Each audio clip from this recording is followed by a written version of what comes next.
할렐루야. 여러분 사랑합니다. 사랑합니다. 사랑합니다. 자, 우리는 지난 시간에 요한계시록 5장을 통해서 천상에서 예배드리는 광경을 함께 살펴보았습니다.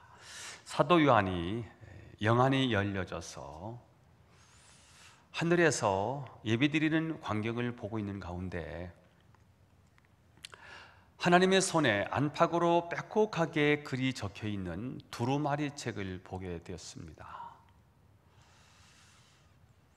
문제는 7개 인으로 봉인되어 있어서 아무도 그 두루마리 책을 펼쳐볼 수도 없고, 더 안타까운 사실은 그 봉인된 인을 뗄 수 있는 자격자가 없다는 사실, 그 인을 뗄 수 있는 능력을 가진 자가 없다는 사실에 사도 요한이 눈물을 흘리는 장면을 함께 살펴보았습니다. 누군가는 인을 떼어야 이 책에 담겨있는 내용을 고통당하고 있는 이 히브리 공동체, 믿음의 사람들에게 알려줄 텐데 아무도 뗄 자가 없다는 사실에 울고 있는데 장로 중에 한 사람이 나타나서 그 인을 뗄 자가 있다는 거예요. 그 인을 뗄 자가 누구입니까? 어린 양이신 예수 그리스도라는 거예요. 이제 인을 떼면 되는 거예요. 자, 오늘 드디어 요한계시록 6장은 어린 양이신 예수님이 그 두루마리에 봉인되어 있는 두루마리 책을 여는 장면이 오늘 요한계시록 오늘 7장 본문인데요, 6장에 나와 있어요.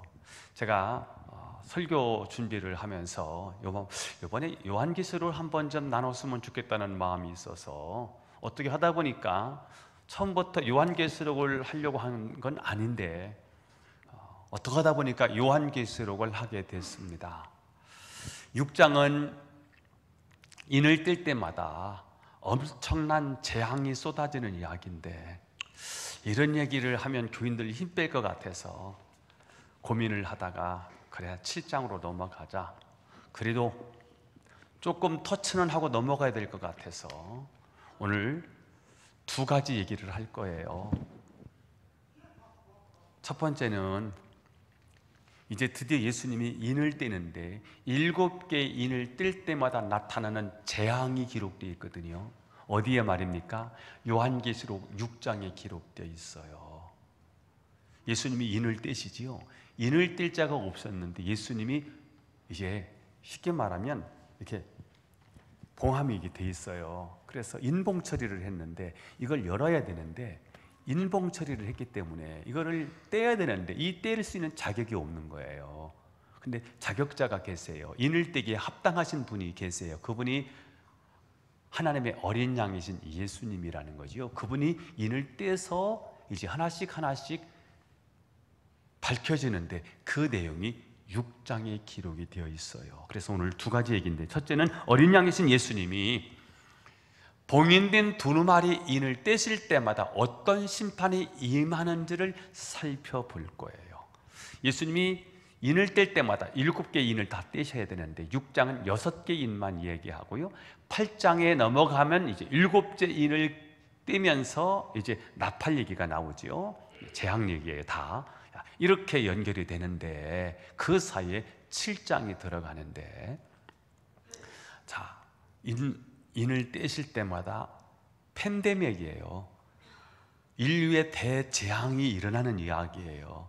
그 이야기, 앞으로 그런 일들이 펼쳐질 것인데 어떤 일이 일어나는지를 이제 알려주지요. 자, 그래서 6개 인을 떼는 장면이 요한계시록 6장인데 슬쩍슬쩍 터치만 하고 넘어갈 거거든요. 첫 번째 인은 흰말을 탄 자가 나오네요. 첫 번째 인을 떼자마자 흰말을 가진 자가 나와요. 읽어볼 거예요. 2절입니다. 시작. 이에 내가 보니 흰 말이 있는데 그 탄 자가 활을 가졌고 면류관을 받고 나아가서 이기고 또 이기려고 하더라. 자, 흰말을 탄 자예요. 흰말. 시다는 말은 순결을 말하잖아요. 순결하신 예수님을 사칭하는 흰말을 타고 온 자예요. 순결하신 예수님을 사칭해서 믿는 자를 미혹해서 넘어뜨리는 적그리스도가 출현할 것을 예언을 하고 있는 거예요. 사이비의 영성, 거짓 종교, 교묘한 이단을 통해서 우리 믿는 자들의 신앙을 마구 흔들어 놓는 그런 적그리스도들이 등장하게 될 것이라고 말씀을 하고 있어요. 멸관을 받았대요. 탄자가 뭘 가졌죠? 활을 가졌어요. 활. 이 활은요,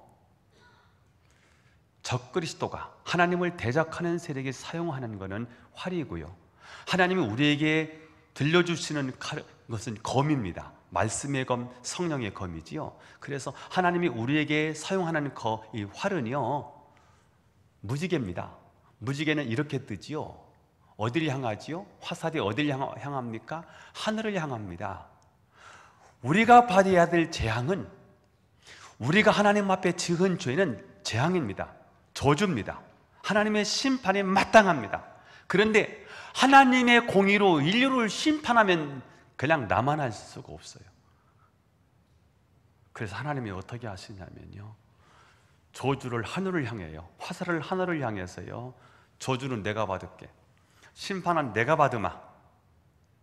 그게 십자가인 거예요. 그분이 예수 그리스도인 거예요. 그러니까 활을 가졌어요. 누가 말입니까? 적그리스도가. 그래서 우리를 유혹해서 넘어뜨리려고 해요. 그 다음에 멸관을 받았대요. 멸관은 승리자에게 주는 멸관이 아닙니까? 예수님만이 승리했지요.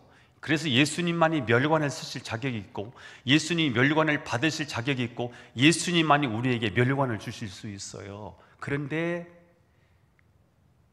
마귀가 꼭 예수님처럼, 승리한 예수님처럼 지가 멸관을 쓰고 있어요. 다 가짜예요. 그래서 우리를 유혹할 거예요. 그리고 나아가서 이기고 또 이기려고 하는 거예요. 이긴 게 아니에요. 이기려고 발부둥 칠 뿐이에요. 사탄은 예수님을 대항해서 이길 수가 없어요. 이기려고 대항하는 거예요. 우리를 넘어뜨릴 수 없어요. 그러나 넘어뜨리는 건 유혹입니다. 미끼를 던져서 우리를 넘어뜨리는 세력이에요. 이게 적그리스도지요. 첫 번째 인을 떼니까 이 땅에 그리스도를 믿는 성도들을 유혹하는, 많은 사람들을 미혹해서 이단에 빠뜨리는 적그리스도가 출현할 것을 말씀하셨어요. 첫 번째 인은 그거고요. 두 번째 인은 붉은 말을 탄 자가 나타나네요. 3절 4절을 읽어보겠습니다. 시작. 둘째 인을 떼실 때에 내가 들으니 둘째 생물이 말하되 오라 하니 이에 다른 붉은 말이 나오더라. 그 탄자가 허락을 받아 땅에서 화평을 제하여 버리며 서로 죽이게 하고 또 큰 칼을 받았더라. 자, 이 붉은 말을 탄 자가 화평을 깨뜨려 버리네요. 평화를 깨뜨려 버리는 존재네요. 그리고 칼이 있는데요, 서로 죽이게 하는 큰 칼을 받았어요. 그래서 서로 죽이는 전쟁을 반복하는 두 번째 인을 뗐을 때 나타나는 현상이죠. 붉은 말을 탄 자입니다. 사탄은 지금도 분열하는 영이에요. 분쟁하는 영이에요. 노사 간에 갈등을 주고요, 노사 분규를 계속해서 일으키게 만들고요. 요즘들은 갈등이 많아요. 세대 간의 갈등이 있어요. 20, 30대하고요 60대, 70대 갈등이 많아요. 소통이 안 되죠. 갈등을 조장해요. 가치관을 무너뜨리고요, 체계를 무너뜨리면서 갈등을 주장하고요. 지역 감정이 있어요. 영남, 호남, 이 갈등이 굉장히 있어요. 정치적인 대립을 하게 되지요. 그 다음에 요즘은 남녀도요, 이게 남녀도 갈등이 있어요. 옛날에는 여자들을 묶어놨거든. 일을 할 수 없도록 묶어놨어요. 부엌에서만 살으래요. 힘을 가지고 그렇게 했는데 이제 여자의 인권이 올라가면서 여자들을 풀어놨더니 남자보다 다 잘해. 주먹만 약하지 여자가 다 나아. 경쟁을 했는데 여자가 다 올라가는 거예요. 그래서 지금 여자들에게서 다 뺏겼어. 남자들이 지금요 어디 가서 힘도 쓰질 못해. 결혼하고 한 40이 넘어갔는데 아직도 남자가 큰 소리를 친다. 그거 잘못된 거야. 요즘 분위기가 그래요. 이러다 보니까 남녀 간에도요 굉장한 갈등이 오게 돼요. 이게요 지금 이제 여자들이 여권이 신장이 되면서 애 낳기 싫다는 거잖아요. 그러다 보니까 지금 재앙이 기다리고 있어요. 팬데믹도 이런 팬데믹이 없지요.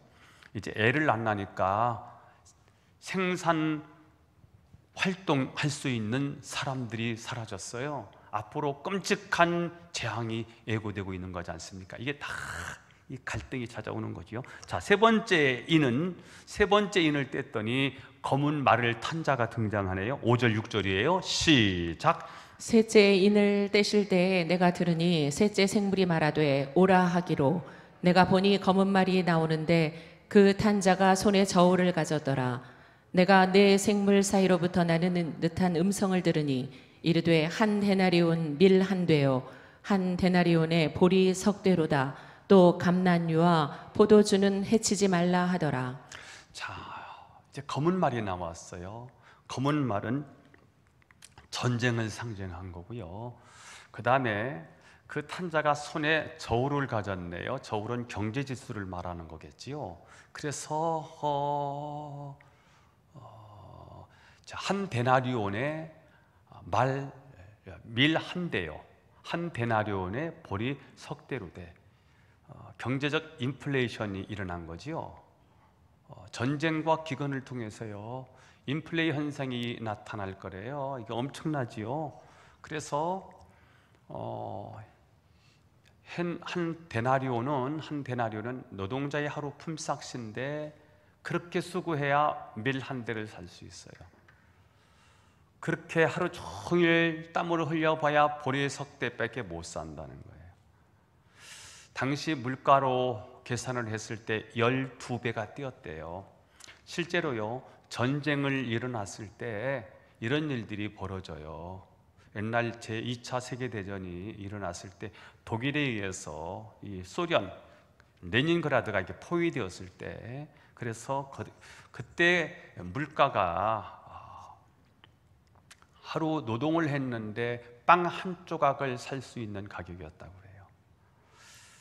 1930년대 세계 대공황이 일어났었고요. 우리나라 1997년에 IMF가 일어났지요. 이게요 돈 번다고 돈이 아니에요. 돈이 휴지 쪽이 될 수 있어요.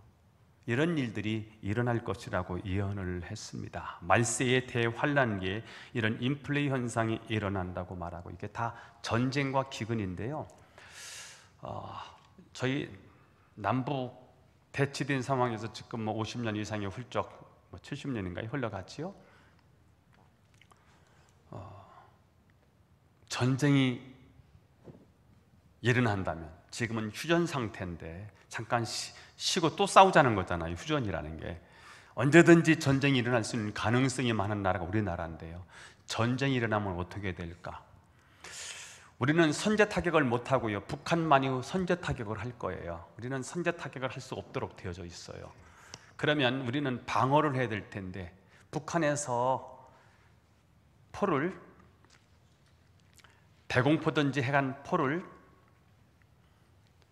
휴전선 근방에 놓고 30분 동안만 서울을 향해서 쏟아보면 어떻게 될까?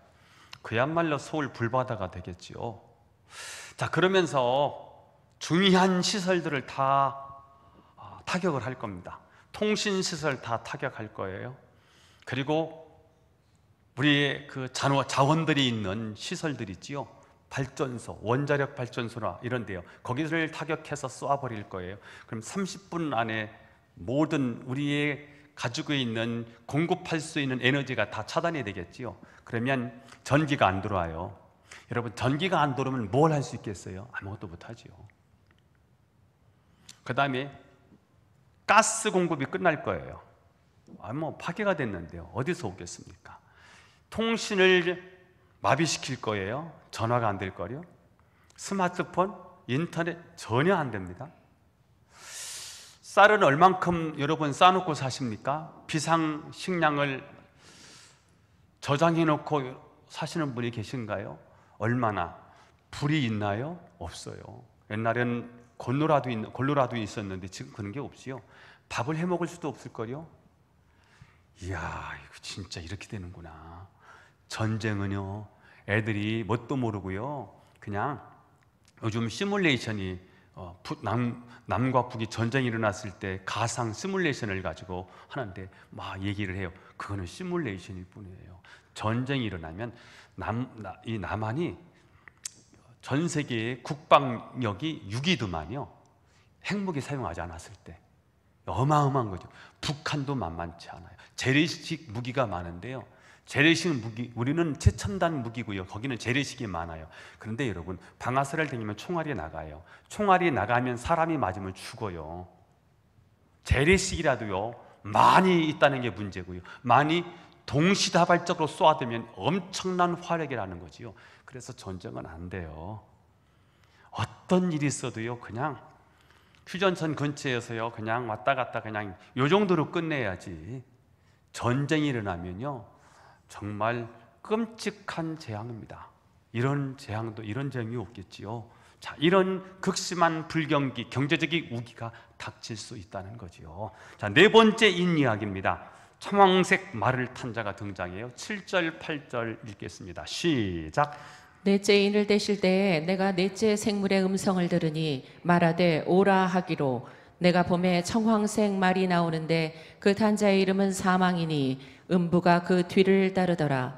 그들이 땅 4분의 1의 권세를 얻어 검과 흉년과 사망과 땅의 짐승들로서 죽이더라. 예, 청황색 말은 뭘 상징하느냐? 답에 나와 있어요. 사망이니 음부가 그를 따라요. 청황색 말이 죽음이에요. 사망입니다. 여기 8절에 검 나오지요. 검은 전쟁을 상징하고요, 흉년은 경제적인 기근을 말하는 거고요, 사망은 생명을 위협하는 무서운 전염병을 말하는 거지요. 실제로 중세 14세기지요 유럽의 페스트, 흑사병에 돌아서요 유럽 인구의 3분의 1을 죽여요. 지금 우리 코로나를 경험해 봤지 않습니까? 코로나는 미생물이에요. 그런데 이 바이러스 하나가 사람을 이렇게 힘들게 할 줄 누가 알았어요? 모든 것을 마비시키잖아요. 이동을 차단시키고요, 마스크를 쓰게 만들고요. 얼마나 불편해요. 경제도 무너지고요. 일단 교회가 모여야 되는데 교회는 모이질 못하게 만들고요. 이런 일들이 벌어지지 않습니까? 자, 그런데 오늘 여기 보니까 이 청황색 말이 가져오는 죽음의 재앙이 땅의 4분의 1 정도를 덮어버린다는 거예요. 전면적인 재앙이 시작되는 것을 예고하지요. 이런 일들이 마지막 때에 일어난다는 것을 예언하고 있는 것이고요. 다섯 번째 인을 떼었을 때는 죽임을 당한 순교자들이 등장을 하네요. 읽어보겠습니다. 9절에서 11절이네요. 시작.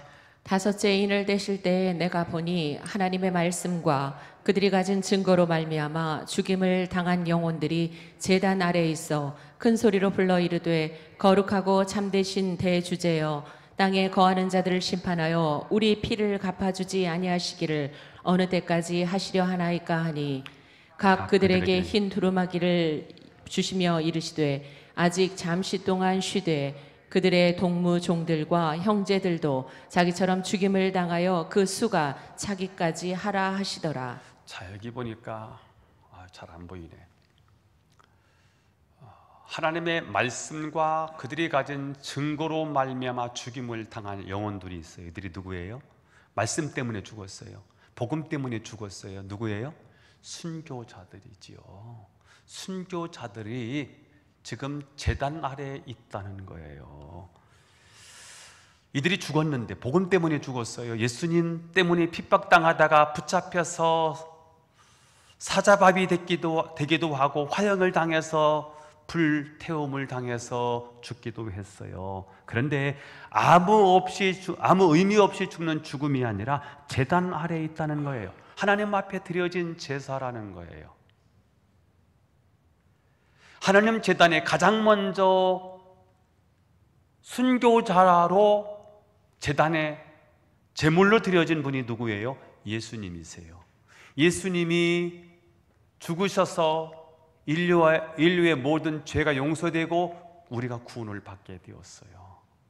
예수 믿는다는 이유로 핍박을 당하고 끌려가서 죽임을 당했어요. 그러나 이 죽음이 개죽음이 아닌 거예요. 아무 의미 없는 죽음이 아니고 이 죽음은 순교자의 죽음이래요. 이 죽음을 우리 하나님이 어떻게 보시느냐? 흰 두루마리를 주시며, 흰 두루마리는요 깨끗해진 옷이에요. 무엇으로 깨끗해집니까?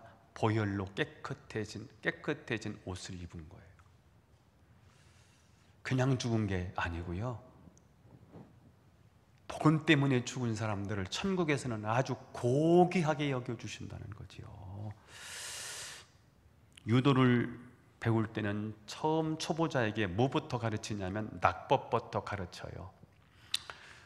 예수 믿는 사람들에게 처음부터 뭘 가르쳐야 되느냐면 핍박이 있다, 예수 믿는데 죽을 수도 있다 하는 것을 먼저 가르쳐요. 실제로 초대교회에 세례 받을 때 가장 먼저 그들은 예수 믿고 우리는 죽을 수도 있다, 핍박을 당할 수 있다라는 사실을 알고 세례를 받았다는 거예요. 그래서 예방주사를 맞춰주는 거예요. 다섯 번째 인을 뜰 때 하시는 말씀, 마지막 여섯 번째 인을 뜰 때의 모습을 볼까요? 읽어보겠습니다. 시작. 내가 보니 여섯째 인을 떼실 때에 큰 지진이 나며 해가 검은 털로 짠 상복같이 검어지고 달은 온통 피같이 되며 하늘의 별들이 무화과 나무가 대풍에 흔들려 설익은 열매가 떨어지는 것 같이 땅에 떨어지며 하늘은 두루마리가 말리는 것 같이 떠나가고 각 산과 섬이 제 자리에 옮겨지며 땅의 임금들과 왕족들과 장군들과 부자들과 강한 자들과 모든 종과 자유인이 굴과 산들의 바위 틈에 숨어 산들과 바위에게 말하되 우리 위에 떨어져 보좌에 앉으신 이의 얼굴에서와 그 어린 양의 진노에서 우리를 가리라. 하늘과 땅이 천재지변을 통해서 하나님의 심판을 받는 것을 지금 이야기를 하고 있는데요, 해가 검어져요, 달이 온통 피같이 되고 하늘의 별들이 땅에 떨어져요, 각 산과 섬이 제자리에서 옮겨져요. 우주적인 대격변이 일어나겠지요. 이 대재앙 앞에는 권력도 소용없어요, 돈도 소용없어요, 명예도 지위도 다 소용없어요.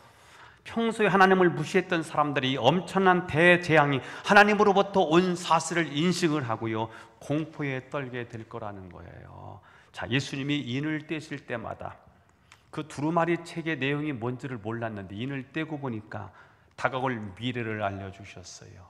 그건 하나님의 심판인 거예요. 종말을 앞두고 일어날 하나님의 심판을 예언하고 있는 거지요. 자, 첫 번째는 6장 얘기를 한 거예요. 그러니까 6장을 통해서 하나님, 우리 어린 양이신 예수님이 봉인된 두루마리 인을 떼실 때마다 어떤 심판이 임했는가 하는 것을 첫째 인부터 여섯째 인을 뗄 때마다 나타났던 심판의 현상들을 우리가 좀 보게 된 거고요. 이렇게 마지막 때 이런 일이 일어나겠구나 하는 것이고, 자, 그러면 오늘 7장을 통해서 두 번째 얘기를 할 거예요. 자, 우리는 다가올 하나님의 심판에 대해서 그러면 어떻게 살아야 할까? 두 가지를 얘기를 하려고 하는데요, 시간이 없어서 안 될 것 같아 보니까 오늘 한 가지만 얘기를 해보겠습니다. 자, 하나님의 보호하심에 대한 확신을 가지고 살라는 거예요. 한번 따라서 해보겠습니다. 하나님의 보호하심에 대한 확신을 가지고 살자.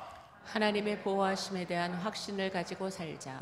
자, 이렇게 요한계시록 6장은 이 땅을 향한 하나님의 엄청난 심판이 예언되어 있습니다. 자, 그런데 요한계시록 7장은 계속 심판 이야기를 이어갈 것 같은데 계속 심판 이야기로 이어가지 않고 다른 이야기가 삽입이 됩니다. 그래서 6장을 읽고 사실은 8장을 넘어가야 이해가 쉽고 자연스럽습니다.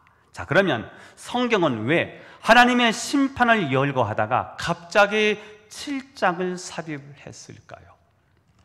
요한계시록 마지막 구절이 이런 질문으로 마무리를 하고 있는데요. 6장 17절인데 안 했죠. 빼놓은 것 같아. 제가 읽어드리겠습니다. 6장 17절을 이렇게 하고 질문하고 마무리를 짓는 거예요. 그들의 진노에 큰 날이 이르렀으니 누가 등이 서리요 하더라. 그들의 진노에 큰 날이 이르렀으니 누가 등이 서리요 하더라. 즉 무서운 하나님의 심판 앞에 누가 견디겠느냐는 질문을 끝으로 6장을 마무리해요. 자, 그리고 7장에서 그 질문에 대한 대답을 하고 있습니다. 7장 2절에서 3절을 읽어보겠습니다. 시작. 또 봄에 다른 천사가 살아계신 하나님의 인을 가지고 해 돋는 데부터 올라와서 땅과 바다를 해롭게 할 권세를 받은 네 천사를 향하여 큰 소리로 외쳐 이르되 우리가 우리 하나님의 종들의 이마에 인치기까지 땅이나 바다나 나무들을 해하지 말라 하더라. 자, 또 다른 천사예요. 심판하던 천사가 아니죠. 또 다른 천사가 살아계신 하나님의 인을 가지고 왔어요. 인은 뭐냐면 도장을 가지고 온 거예요. 도장, 인장이라고 말하죠. 하나님의 도장을 가지고 왔어요. 도장은 무슨 뜻이 있어요? 내 거라는 거예요. 책에다가 도장을 찍어요. 내 거라는 거예요. 하나님의 천사가 심판하는 천사가 아니에요. 하나님이 보내신 또 다른 천사가 인을 가지고 왔어요. 하나님의 소유권을 주장하는 거예요. 어디서부터 와요? 해 돋는 데로부터 올라왔네요. 희망을 주는 거네요. 어둠을 물리치는 게 태양이지요, 새벽이지요. 동쪽으로 올라와서 땅과 바다를 해롭게 할 권세받은 네 천사를 향해서 큰 소리로 뭐라고 말하느냐? 우리가 우리 하나님의 종들의 이마에 인치겠다는 거예요. 심판 때에 하나님이 하나님의 백성을 보호하겠다는 거예요. 그때까지 너희들 꼼짝 마. 해하는 것, 심판하는 것 멈춰. 이렇게 하신다는 거예요. 자, 그러니까 하나님의 보호하심에 대한 확신을 가지고 살아라는 거예요. 누구에게 말입니까? 핍박과 환난과 지금 가나안 속에서 예수 믿는다는 이유로 너무 힘들게 살고 있는 그리스도인을 향해서 내가 하나님의 도장을 받은 너희들, 이마에 인침을 받은 너희들, 구원받은 하나님의 백성들인 너희들, 나의 소유들인 너희 하나님의 백성들 너희들, 내가 너희를 지켜줄 거야, 내가 너희를 보호해 줄 거야 라고 하는 확신을 가지고 당당하게 믿음의 길을 걸어가라는 거예요. 저는 오늘 이 본문에서 하나님의 보호하심이 있구나, 그리스도인들이 환난 속에 핍박 속에서 어려움 속에서 당당하게 승리할 수 있는 길이 무엇일까? 하나님 나를 지키시는 하나님이시다. 하나님 나를 보호하시는 하나님이시다. 온 천지 만물을 다스리고 통치하시는 하나님이 나를 보호해 주시는 하나님이시다. 이 확신을 갖고 사는 일이 마지막 때를 사는 그리스도인들에게 있어서 너무 중요하구나. 아멘. 그래서 시편 3편은 하나님의 보호하심을 확신하고 사는 것이 얼마나 중요한지를 보여주는 대목이라고 생각해요. 시편 3편의 표제가 이렇게 되어 있습니다. 다윗이 그의 아들 압살롬을 피할 때 지은 시, 이렇게 되어 있더라고요. 자, 그러니까 배경은 자기 아들 압살롬이 구테타를 일으켜서 쫓겨나는 그 상황에서 기록한 시인 거예요. 배경이 비슷하지요. 초대교회 성도들이 핍박과 환난 속에서 죽음의 위협 앞에서 어떻게 살아야 될까? 하나님 뭐라고 말씀하세요? 요한계시록을 통해서 너희들 이마에 도장 받은, 인침받은 너희들, 구원받은 너희들, 예수님의 피로 구원받은 너희들 내가 지켜줄 거야. 걱정하지 마. 이렇게 말씀하신 것처럼 시편 3편을 통해서요, 하나님이 그런 도전을 주시더라는 거지요. 자, 다윗의 아들 압살롬은 왕권의 눈이 어두워서 자기 아버지를 향해서 칼을 들이대고 구테타를 일으켰어요. 그는 백성들의 마음을 얻으려고 4년 동안 아주 철저하게 준비를 합니다. 다윗의 마음이 더욱더욱 아팠던 이유는 그렇게 믿었던 자기 신하들이 자기 오른팔이고 왼팔이라고 생각했던 자기의 신복들이 자기 아들 압살롬의 편에 가 있는 거예요. 그래서 다윗은 도망갈 수도 없었어요. 그래서 도망갈 수밖에 없었어요. 그래서 피난 생활을 하면서 참담한 상황에서 지은 시가 시편 3편이라는 거예요. 첫 구절만 봐도요, 다윗의 심정이 딱 느껴집니다. 3편 1절을 읽어보겠습니다. 시작. 여호와여, 나의 대적이 어찌 그리 많은지요. 일어나 나를 치는 자가 많으니이다. 지금 다윗이 느끼는 내적인 감정이 뭐예요? 절망감이에요. 이 절망감이 찾아오면 사람은 다 수치를 느끼게 되어 있습니다. 어떤 수치입니까? 2절 읽어봐요. 이런 수치네요. 시작. 많은 사람이 나를 대적하여 말하기를 그는 하나님께 구원을 받지 못한다 하나이다. 아직도 다윗은 왕인데 설마 사람들이 이렇게 말했을까요? 당신은 저주받았어요. 당신은 임기가 끝이에요. 당신의 삶은 이제 종지부를 찍은 거예요.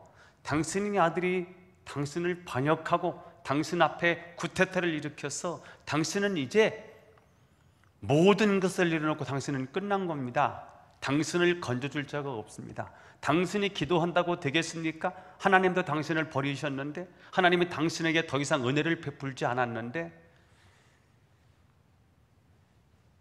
이걸 느끼는 거예요. 이걸 누가 이렇게 말을 했겠어요? 그런데 다윗은 오늘 2절과 같은 감정을 느끼고 있습니다. 왜요? 1절에서 마찬가지지. 하나님, 나를 대적하는 자가 왜 이렇게 많아요? 나를 치는 놈들이 왜 이렇게 많아요? 나를 대적하는 원수들이 나에게 말하기를 너를 구원할 자는 없다. 하나님이 너를 구원하시겠느냐? 이렇게 말한다는 거예요. 1절의 절망감을 느끼면 2절 다 자기를 비우는 것 같은 거예요. 누가 이렇게 말했어요? 당신은 구원받을 수 없습니다. 하나님이 당신을 버렸습니다. 이렇게 대놓고 누가 말했겠냐고요. 감히. 그런데 그렇게 느껴지는 걸 어떻게 해요? 왜요? 내가 절망에 사로잡히면 비참한 내 모습을 보면은요, 그렇게 느껴요. 누가 웃는데 그걸 꼭 나를 향해서 비웃는 것 같아. 자기들끼리 모여서 그냥 수근수근 하는데요, 다 나를 조롱하는 것 같아요. 이처럼 자신감을 잃으면 다윗처럼 주변 사람들이 다 자기 자신을 향해서 조롱하는 것처럼 느끼게 돼요. 사람의 심리라는 게 그렇지요. 자, 그러다가 어느 한순간에 분위기가 확 바뀌어버리네요. 6절을 읽어보겠습니다. 6절 시작. 천만인이 나를 애워싸 진친다 하여도 나는 두려워하지 아니하리이다. 자, 1절과 2절의 상황과는 너무 완전히 다르네요. 무슨 일이 있었기 때문에 그 절망의 감정으로 시작한 시편 3편이 천만인이 나를 애워싸 진친다 할지라도 나는 괜찮습니다, 두렵지 않습니다 라고 하는 이 확신과 자신감을 갖게 되었을까? 6절의 대반전이 가능하도록 만든 말씀이 3절과 4절에 나와요. 아주 중요한 말씀이어서 다 외워버렸어요. 저도요. 읽어보겠습니다. 시작. 여호와여, 주는 나의 방패시요 나의 영광이시요 나의 머리를 드시는 자신이이다. 내가 나의 목소리로 여호와께 부르짖으니 그의 성산에서 응답하시는도다. 다윗은 1절, 2절 보면요, 절망이에요. 일었을 수가 없을 것 같아요. 그냥 두려움에 늪에 빠져서 거기서 허우적거려야 맞아요. 얼굴을 들 수가 없어요. 그런데 이 극한 상황, 절망적인 상황에서요, 그가 고백하는데 고백이 너무 멋있지요. 여호와는 나의 방패십니다. 여호와는 나의 영광이십니다. 여호와는 나의 머리를 들게 하시는 분이십니다. 현실은 얼굴을 들을 수가 없어요. 머리를 들을 수가 없어요. 사람 앞에 나타날 수가 없었어요. 그런데 이 상황에서 그가 정말 잘한 게 뭐예요? 나의 목소리로 여호와께 부르짖었더니, 나의 목소리로 여호와께 부르짖었더니, 나의 목소리로 여호와께 부르짖었더니 그의 성산에서 응답하시는도다. 1절과 2절은 절망적인 상황이었습니다. 대적이 자기를 애워싸려고 하는 상황이었어요. 그런 상황에서 다윗은 자신의 시선을 그 절망과 현실에 고정하지 아니하고 자기를 보호하시는 여호와 하나님에게로 눈을 돌렸다는 거예요. 그랬더니 6절에 대반전이 있더라는 것입니다. 너무나 많은 성도들이 1절, 2절에 갇혀서 삽니다. 그 안에서 절망하고요, 그 안에서 좌절합니다. 사람이 절망에 갇혀 살다 보면 수치심을 느끼게 되고요, 온갖 절망과 수치심에 사로잡히면 말씀을 말씀으로 받지를 못합니다. 무슨 권면을 해도요, 그 말을 잘 이해하지도 못하고 받아들이지도 않습니다. 때로는 하나님의 말씀을 왜곡해서 듣기도 하고요, 누군가가 말을 참 잘 해준다고, 좀 위로해준다고 갔는데 그게 다 왜곡해서 삐뚤어서요, 상처로 받는 경우가 있습니다. 그래서 권면했는데 마음이 아파서 실족해 있는 모습을 보면 참 마음이 아프죠. 혹시 오늘 시편 3편 1절 2절에 갇혀있는 분들이 계시다면 성령의 사다리를 타고 올라오셔서 3절 4절로 건너가실 수 있기를 축복합니다.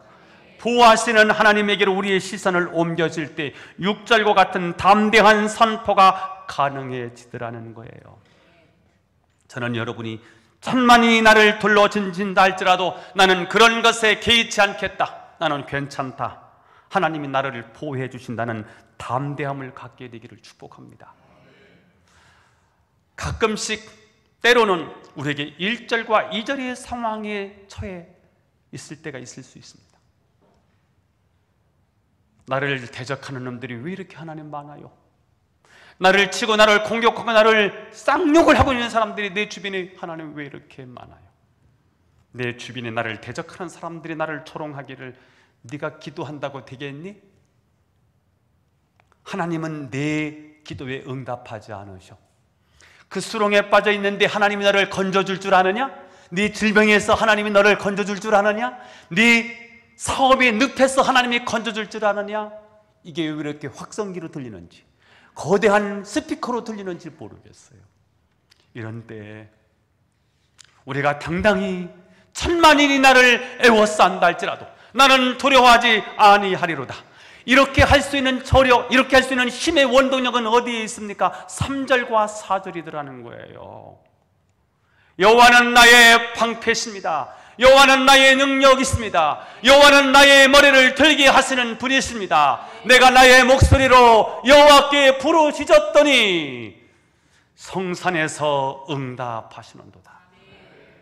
여러분, 우리가 이것이 이야기가 아니고 옛날 성경책에 기록된 그냥 로고스가 아니고 우리 속에 들려지는, 우리 심령에 들려지는 내 마로, 나의 말씀으로 들려져서 여러분은 힘들고 어려울 때마다 절망하고 좌절하고요, 낭망에 빠져서 허우적거리지 마시고 3절 4절 3절 4절 여호와는 나의 방패십니다. 여호와는 나의 영광이십니다. 여호와는 내 얼굴을 들게 하시는 분이십니다. 여호와께로 나의 목소리로 여호와께 부르짖었더니 성산에서 응답하시도다. 그 사람이 부를 수 있는 노래가 뭐예요? 천만인이 나를 애워싸 진친다 할지라도 나는 두려워하지 않습니다. 저의 고백, 저와 여러분의 고백이 될 수 있기를 축복해요. 예전에는 정말 어렵게 살았지 않습니까? 하루에 한 끼 먹는 것도 너무 힘든 보릿고개가 있었어요. 그 어려운 생활 속에서요, 신앙을 가진 우리 그리스도인들이, 우리 신앙의 선배들이 어떤 노래를 불렀나 했더니 370장 주 안에 있는 나에게 딴 군신 있으랴. 당시 어려웠던 상황을 생각해 보면 참 웃긴 가사가 아닐 수가 없어요. 온통 근심 속에 뒹굴었던 상황인데 딴 근심 있으랴. 근심이 얼마나 많겠어요. 자식들은 줄줄이 그렇게 많은데요, 먹을 양식이 없어요. 근심, 걱정, 염려. 그런데 어떻게 그런 찬양을 부를 수 있었을까요? 그 답이 370장 2절에 나와 있더라고요. 그 두려움이 변하여 내 기도 되었고, 그 두려움은 시편 3편 1절 2절이겠지요. 그런데 그들은 그 두려움이 웅덩이에 갇히지 아니하고 그 두려움을 하나님께 기도하는 도구로 사용했다는 거죠. 그 결과가 어떻게 되었지요? 전날에 한숨 변하여 내 기도 되었네. 이분들이 절망적인 상황에서 눈을 들어 보호자 되시는 하나님을 바라보고 그분께 나가 기도로 탄원했을 때 보호하시는 하나님이 그들이 어려운 문제를 해결해 주시는 그런 은혜를 경험했다는 사실이지요. 그래서 그들은 그런 기쁨의 노래를 부를 수가 있었습니다. 사실 우리는 그 옛날보다 너무나 좋은 환경에서 살아가지만 우리의 체력도 약해졌고요, 영적인 근육도 다 사라졌어요. 우리는 조그만 시련도 견디질 못해요. 싫은 소리는 절대 안 들으려고 하고요, 무슨 얘기를 들으면 속상하다고 교회 안 다닌대, 이놈의 교회 안 다닌대. 너무 약해져서, 맷집이 너무 약해져 있어요. 너무 안타깝죠. 옛날에는 어지간한 거 다 견딜 수 있었어요. 어려움을 어려움이라고 생각하지 않았으니까요. 그런데 요즘은 왜 이렇게 맷집이 약한지 모르겠어요. 두려움이 변해서 기도가 돼야 되는데 두려움이 더 두려움이 되고요, 한숨이 변해서 새로운 노래가 돼야 되는데요, 한숨이 더 큰 한숨이 되고요. 이게 바로 우리들의 모습이 아닌가 싶습니다. 하나님은 요한계시록 6장과 요한계시록 8장 사이에 7장의 말씀을 삽입하여 누가 하나님의 심판을 견뎌낼 수 있느냐 하는 질문을 던지고 바로 택함받은 너희를 내가 보호해 주시겠다는 메시지를 주셨습니다. 이 메시지를 주신 이유는 하나님의 자녀들이 힘든 현실을 바라보면서 절망할 것이 아니라 눈을 들어 하나님을 바라보며 하나님의 보호하심에 대한 확신을 갖고 살기를 원하셨기 때문입니다. 저는 여러분이 내가 너희를 보호해 주시겠다, 보호해 주겠다, 걱정하지 말고 믿음으로 나가라는 주님의 음성이 들려지기를 축복합니다. 주 안에 있는 나에게 딴 근심이 있으랴, 십자가 밑에 나아가 내 짐을 풀었네. 이 찬양 함께 부를 거예요. 반주자 나오시고